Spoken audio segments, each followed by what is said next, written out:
Lemonheads, this rules. Lemonheads, clip it, send it, print it. It's done. Email title says Hasidic footage for commentary.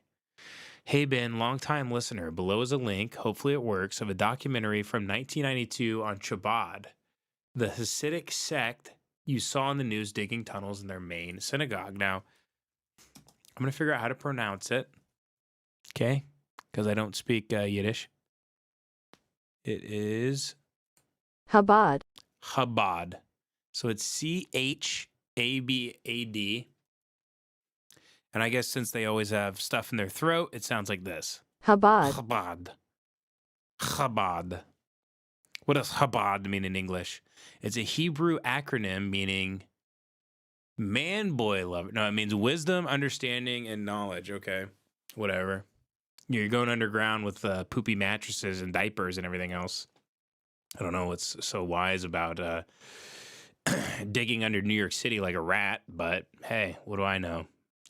Just a stupid goy. So a little background on the documentary. So this says, you saw in the news digging tunnels in their main synagogue. A little background on the documentary. So you know it's real. Wikipedia, King of Crown Heights. King of Crown Heights is a 1992 American documentary film on the Chabad-Lubavitch Hasidic movement of Brooklyn, New York. The film was directed by Ruggero Gabay. The film was aired by PBS. He sounds like an Italian guy. Am I right? He was born in Belgium and grew up in Milan. Okay, he doesn't seem like a crazy racist guy, so that's good to know. He did work as a reporter in South American Weekly, though. No, he's not a crazy racist guy. He's just a guy who directed a documentary. So he directed a documentary in 1992 about Chabad. So this person who emailed me this documentary, I think he found it. He uploaded it to a Google Drive link that we have. Now he says he hasn't seen it anywhere online, and he came across it on a hard drive of his and thought it might be some use for you or not for content in the future. About the tunnels, it was actually to reach a little-known secret ritual immersion pool they use daily they were using during COVID due to regulations, and it seems they continued using it after. Okay. Well, this is what Lev came on the show in New York. I mean, he was in the audience, and he was saying that the Jews were going to bathhouses to be gay and stuff, so this might confirm it a little bit. About the tunnels, it was actually to reach a little-known secret ritual immersion pool they use daily they were using during COVID due to regulations. And it seems they continued using it after. They are also the folks who ask you, are you Jewish, so they can redeem points on your soul. Okay, I don't know what that means. People ask me if I'm Jewish. I don't know why. Someone emailed me and said that Jewish people come up to you and ask if you're Jewish. They do it on the Sabbath, and they just want to make sure if you are Jewish, you're observing the Sabbath or something. They're like they're hall monitors for their God, who's also, if you read the Torah, it's like a lease for Israel, and like their God is a shitty landlord who gives them unlivable conditions, so they have to kill everybody. I'm not really sure. That seems their God seems very political, which I thought we didn't mix the two, but here we are.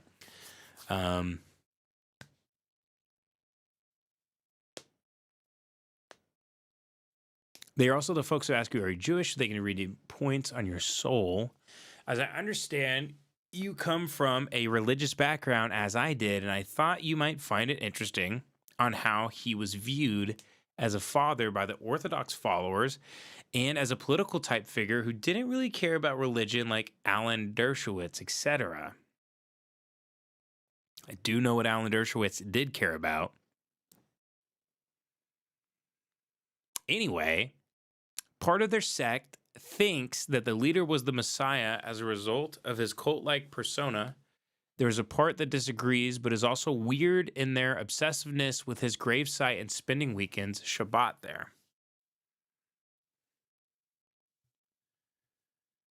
Okay, so they, obviously Jews don't believe in Jesus Christ, but this sect, Chabad, which is in Brooklyn, they were digging tunnels underground, under New York City. This is a documentary about them that this guy has on his hard drive that he uploaded to a Google Drive link for me to watch now. I'm going to take the risk of opening this and playing this live on the show without having seen it, because these are the kind of swings that we make on the live stream here. We just go for it. So if you guys are okay with that, we're going to watch that now. And you can't get this anywhere. It is nowhere on the internet. What can I say? When I see an email with the subject line, Hasidic footage, I click. I'm a simple man. So let's see if it actually works. Hopefully it's not CP. If so, sir, I'll be reporting you to the FBI. The points of view expressed in the following program are those of the independent producer. Okay, here we go. Good evening. I'm Raphael P. Roman. Our next program is a window on the world of the Lubavitch Hasidim, the Jewish religious and political movement that has its headquarters in Brooklyn and thousands more followers around the world. The focus of life for Lubavitchers is Rebbe Menachem Schneerson, who many hope is the long-awaited Messiah. The 92-year-old Rebbe has been in a coma at Beth Israel Medical Center since suffering a stroke on March 10, 1994. Whether you watch with the eyes of faith or the eyes of skepticism, and the king of Crown Heights filmmaker Ruggiero Gabay has combined documentary technique, interviews, and a fictional seeker to create an hour that will enlighten you and set you to thinking about faith, freedom, comfort, and redemption. And now, the king of Crown Heights.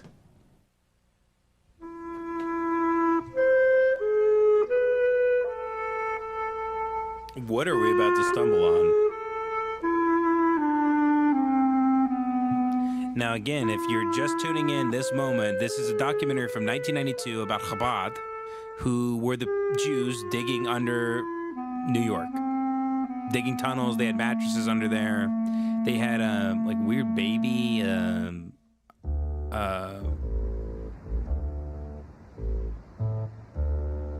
I think they had cribs, wasn't it? They had cribs. I Weird. hated Subways. I hated ketchup. I hated yellow cabs. I hated McDonald's. I hated cops. Look, I missed vodka. Look, and we could, I you missed know, borscht. here's the I thing. missed- We could pause the documentary every 5 seconds and make a joke, but let's just, we're gonna try to remember once again, it's illegal to criticize Israel anyway. So especially content like this, we don't want to be breaking any laws here. Let's just let's not criticize anything. Let's just see what is going on here. My family. I was decided if something was not going to happen before midnight, like finding a job or getting back my last $20 from that little bastard who stole it from me this afternoon, I was going to call Boris, my grandfather's I mean, see, that's the thing. It's like it's not that hard to notice, It's not hard to observe racial patterns. And here's the thing, like you can't just be a guy that's like, I just hate Jews. I mean, that's like retarded.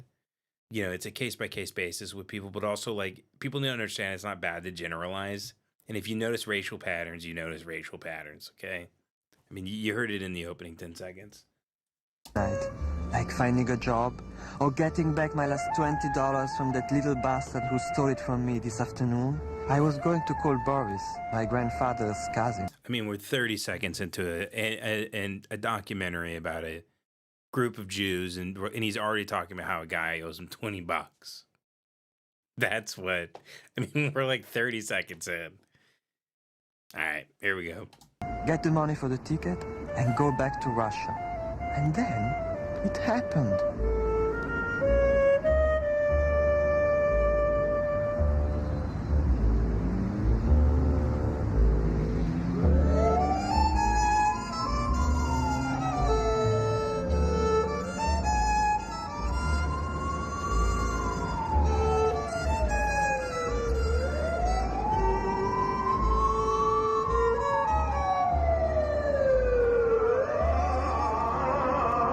Dude, you gotta be kidding me. He's looking at it. Is he looking at a dollar bill?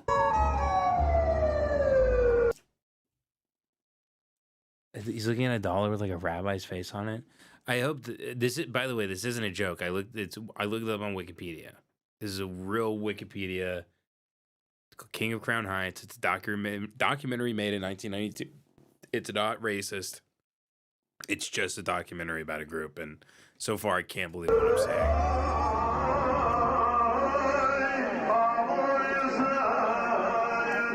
By the way, if we're 5 minutes in and they're talking about how they control the weather or how they're going to do 9/11 in 10 years, I'm tapping out. I can only take so much. I don't need to be activated. Okay, I need to be a good boy.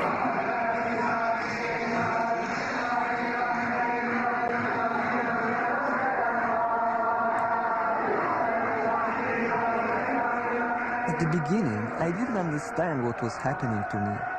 All of a sudden, I found myself among these people. Well, to tell the truth, they remind me of the pictures of my grandfather before the revolution in the family album. Among them, for the first time since I arrived in New York, I almost felt better. But I was also a little bit scared, though.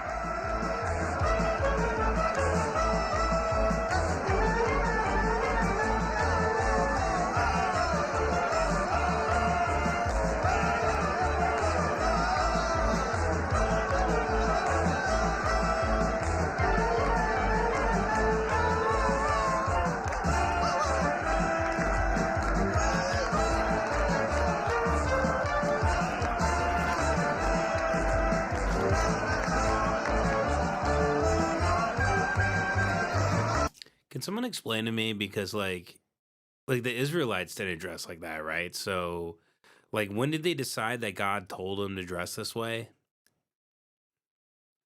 I guess their religious text got updated because of the Talmud and everything. Isn't it just rabbis like speaking and what the rabbis think? So I guess they say the rabbis are in touch with God and speaking to God. So then to the rabbis, they adjust things, and then I don't know why they like why not sweatpants and like baseball caps? Like why not? Like why is it why these things? I'm gonna stop. Let's just watch. Like why does it suck? Like why does it suck ass? That's what I mean. What's what I mean? Why does it suck ass? Why look like why have the suit jacket, no tie, the starchy white shirt? Why the shitty hat? Why the big fur hat in the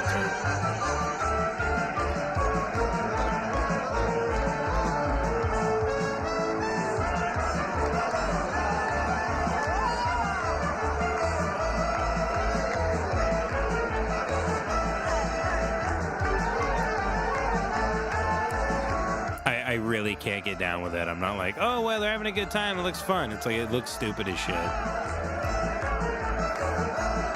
And the music sucks. Their music sucks and they look retarded. He's a holy man. He did a lot of miracles. He is the Moses of his generation. The Rebbe has definitely special powers. They perhaps expect more from him than he can possibly. So I don't know if you guys saw it, by the way. Today, Mike Huckabee was like praying over a dead rabbi's casket, and he's wearing a yarmulke. I guess they pray over dead rabbis that die. They pray over the casket and then so they're praying to a dead man who's speaking them and guiding them. It's satanic and weird. You don't pray to dead people and ask them for advice, especially if you believe in a God. Why are you? It's like witchcraft. You're trying to like resurrect a dead guy to ask him for guidance. Like, it's weird as hell. And Mike Huckabee is clearly like, you know, Mike Huckabee is just thinking about the next ribeye he can get his hands on. Like that guy's Christian. If that guy's Christian, I'm Jewish. You know what I mean? But I brought that up because wait, what was happening? A lot of miracles. He is the Moses of his generation.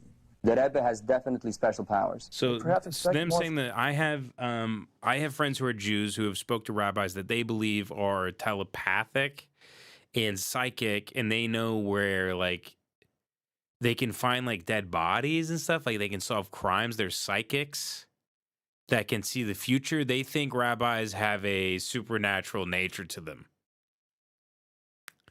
So that's what they're talking about here. I've firsthand witnessed a round table of Jews informed me that they knew a rabbi who solved a murder because he told authorities where they'd find a body of a kid in a river. And I was like, all right. Once they went there and then they found the kid in that part of the river that they had been looking for, did anybody think about arresting the rabbi? Did anybody think maybe the rabbi knew where the kid was because that's where he dumped the body? Anybody?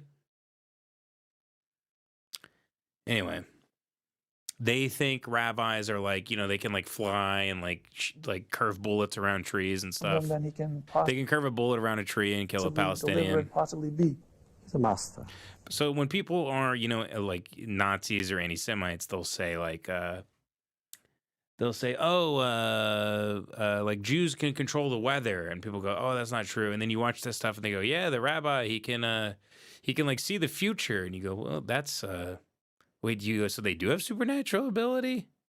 Like they can see? And maybe that's why they didn't go to work on 9/11. Maybe a rabbi told them what was going to happen only because he can. Rabbis, I guess, it's like that's so Raven.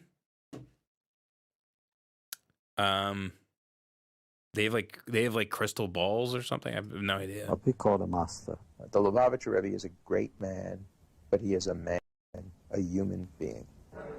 I found myself in the synagogue of 770 Eastern Parkway, in the section of Crown Heights in Brooklyn, among the Hasids of Lubavitch, an Orthodox Jewish movement. You can say that Jews can see the future. You can say rabbis can see the future. You can say that. That's not a racist thing to say. They believe that. Whose leader is or have Menachem psychic Mendel ability. Schneerson, 91 or years supernatural old, ability. known as the Lubavitcher Rebbe. That is what they believe. Here, everybody believes that he is the best candidate to be the Messiah. But when I wanted to know more about him, they said to me, don't ask. His life is shrouded with mystery. Until now, I never believed in mystery.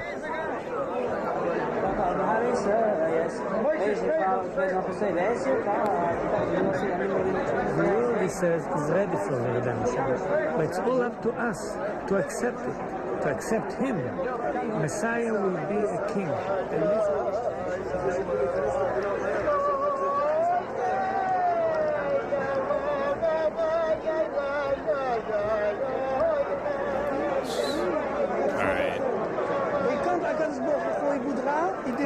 By the way, the same shit with the people laying the rugs down and it's like, you know, it's all that stuff over there. Anything that's not of the Western world, my eyes glaze over. I'm like, I have no idea what any of this means.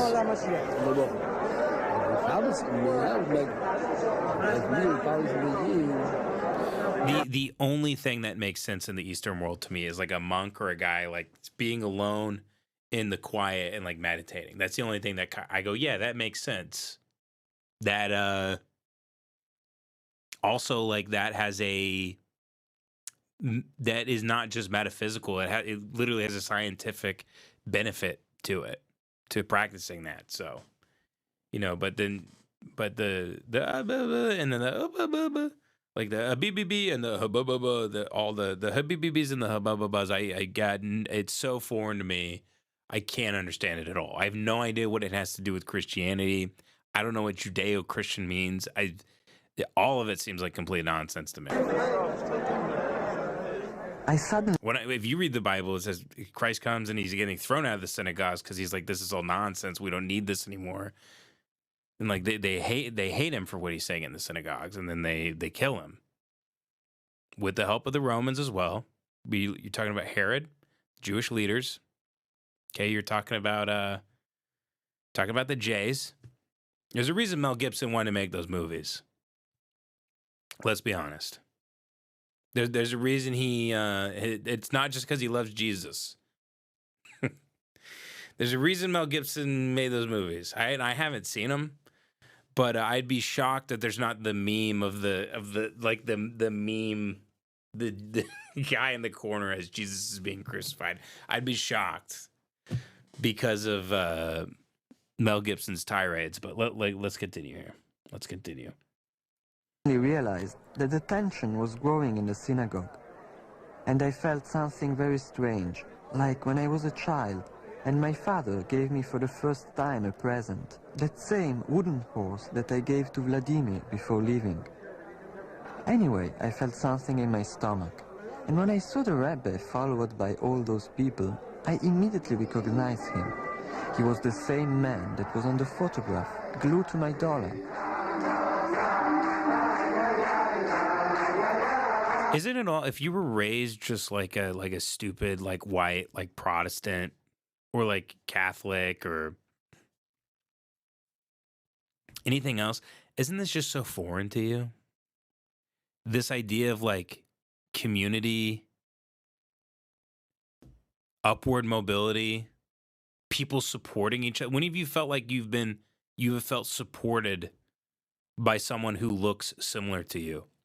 What it felt like growing up is that everybody you meet is in competition, silent competition with you, and no one is trying to help you, and people are actually trying to get one over on you. A lot of, I think, anti-Semitism that people feel is actually just envy, because they're just much better at finance. They're smarter than you. They stick together. They seem to be pretty damn happy. They seem to get what they want. They're doing what like a group of people seem to be designed to do. And we don't have any of that. It's just we're just fighting with each other and arguing about like Teslas and cutting each other off in traffic and trying to get one over on each other. This is like a completely foreign thing to me. Completely. Growing up in West Texas, it was so political, and everybody was out to get everybody. People were undermining people. As soon as someone leaves the room, you start saying horrible things about them. No one's nice. No one helps each other. This is a totally different world and group of people that are so much more advanced than what you grew up with. So much more advanced.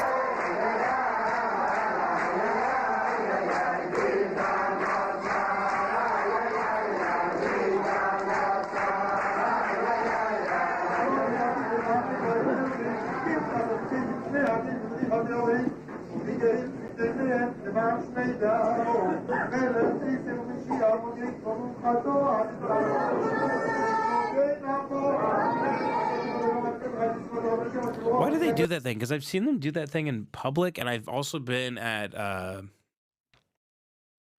been invited over for when they eat on Friday. Was it Shabbos? Our neighbors they were Jewish on all sides. They're Jewish on all sides here too. And our neighbors where we used to live before this, we're still good friends with. And we'd go over and they'd read scripture, and we'd eat the horrible shitty food that sucks ass. And on those days they'd be wearing the yarmulkes, even though most days they wouldn't wear yarmulkes, and everything was kosher and the wine was even kosher. And when they would read they would have like a text like this. This is a Wild at Heart by David Lynch Blu-ray. They'd have their text like this, and they'd be and I didn't understand a word of it because it's Hebrew. But what was weird about it to me was the rocking. This kid's doing it here. See the rocking? They kind of do. It's like Jay-Z and that. Maybe Jay-Z is Jewish.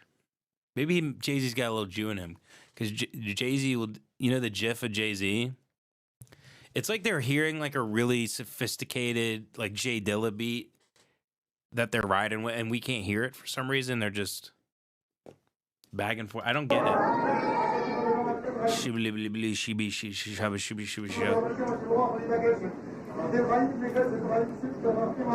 I do that when I'm laughing really hard. I can sort of like have an autistic fit.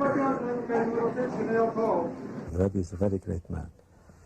He is an extraordinary personality, not only charismatic, but also it's Elie Wiesel, piety. Holocaust guy. And people who come in contact with him cannot but feel his influence. Wait, so is he in a Chabad? And people who come from many areas, many disciplines, from many sectors of society, somehow when they see him, when they speak to him, when they hear him speak, and when they see his impact on his followers, cannot go away and not be touched by his flame and by his commitment.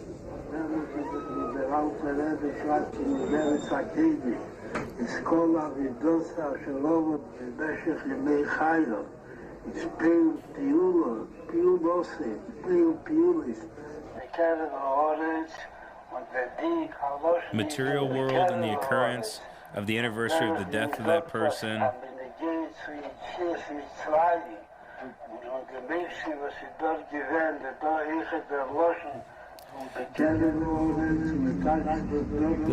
Does this feel at all to you like we're watching like the Hasidic Inland Empire or something? It weirdly feels like a David Lynch Twin Peaks Inland Empire thing. It's a whole weird world I can barely understand.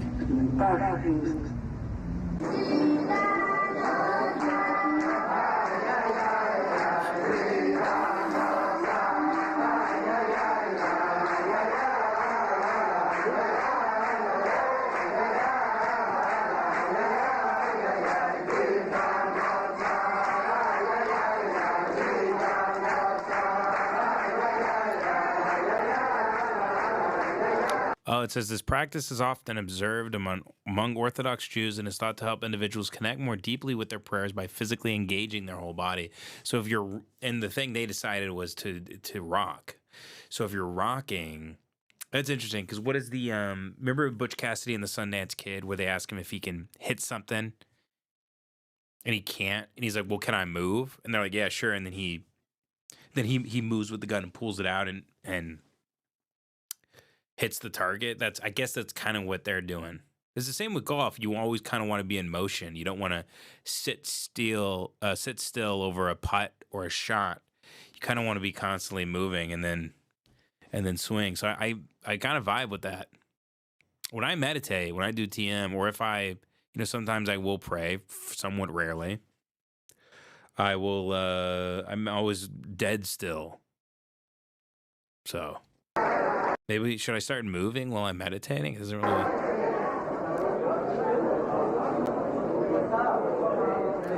Also, chanting to me is so foreign. Because meditating is not a chant. Meditation is a vibrational sound, noise. It's not a chanting is a totally different thing. It's not like Judaism or Catholicism at all.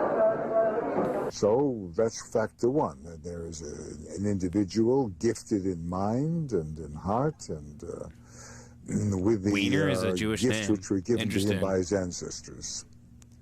On the other hand, there is a community which has its demands, its needs. It needs a Rebbe, a central figure whom they can love in order to have the person which can feed their needs. They endow And him. Chabad, I think he said in the email, they have a guy, a rabbi, they think is the Messiah. They think he's Jesus Christ. I want to see how they treat him.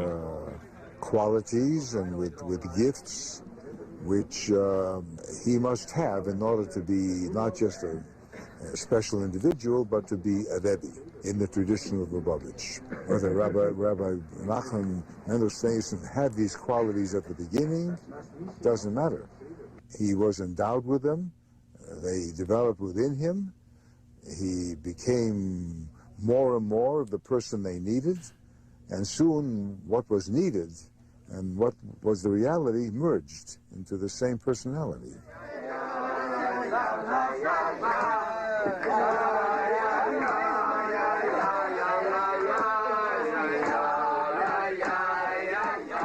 People are looking for something that gives them a sense of belonging, something of security. And the Chabad movement offers that.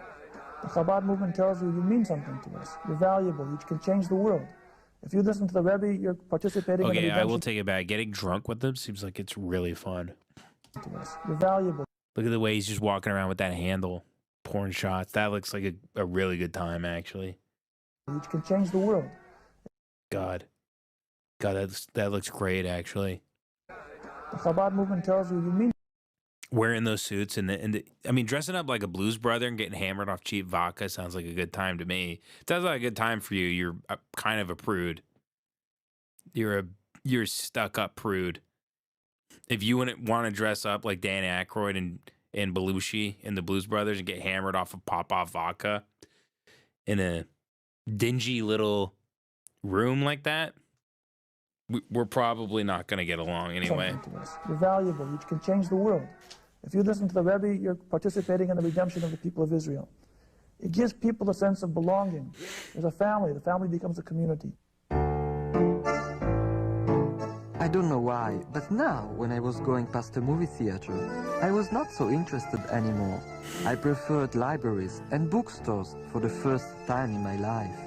I wanted to know more about these people, so I found a book and read it in the shop. It said that in 1940, Rabbi Joseph Isaacs, the previous Lubavitcher Rebbe, arrived in New York, having escaped the German bombardment of Poland. He was a sick and broken man. So their rabbi, in the remaining 10 years of is this the guy who they think is the Messiah? He escaped from Poland? His movement firmly in the New World. When he died in 1949, his son-in-law Menachem Mendel, who is now the Lubavitcher Rebbe, the seventh in his dynasty, was proposed as his successor. Menachem Mendel was at that time studying electrical engineering in Paris at the Sorbonne University, while his wife was studying architecture. You guys are sitting and me. they had planned to Maybe we'll watch that later. In these professions. Some people say he had refused to wear the long black coat, which was customary in Hasidic circles. At his father-in-law's death, Menachem Mendel was genuinely reluctant to assume the leadership, and moreover, some of the elders of the movement were wondering whether a Paris gentleman could ever be a Rebbe. When Menachem Mendel Schneerson came to America, he was a man who dressed a regular light suit with a tie, not anything black, not even a kaftan, not even a black hat. He was a regular person. I asked my father on a couple occasions, you know, having been so secular, how could he have been chosen? I mean, how is it that he's the Rebbe? And he said, well, he was always a very spiritual person, and his father-in-law knew that he would be the Rebbe as opposed to the brother-in-law who was at that time considered the crown prince. Now I was even more curious about the Rebbe, so I rushed toward his house where a huge line was forming outside his door. I waited there for more than 2 hours, and I heard a man standing behind me saying that the Rebbe had the power to perform miracles, that he can see in your eyes your past, your present and your future, and if the Rebbe speaks to you, he could change your whole life. And I thought, maybe my life will also change in a few seconds.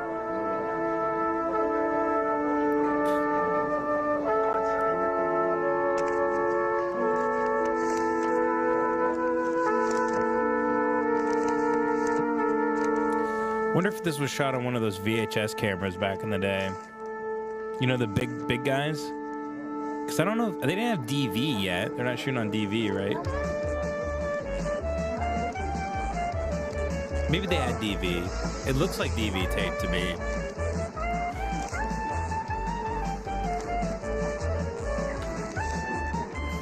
I mean, you're kidding me. What is this?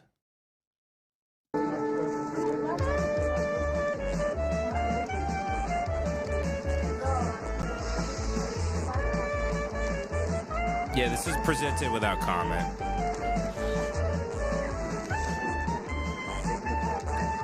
I don't know what that means. I have no idea. I'm not gonna speculate. I'm not gonna notice.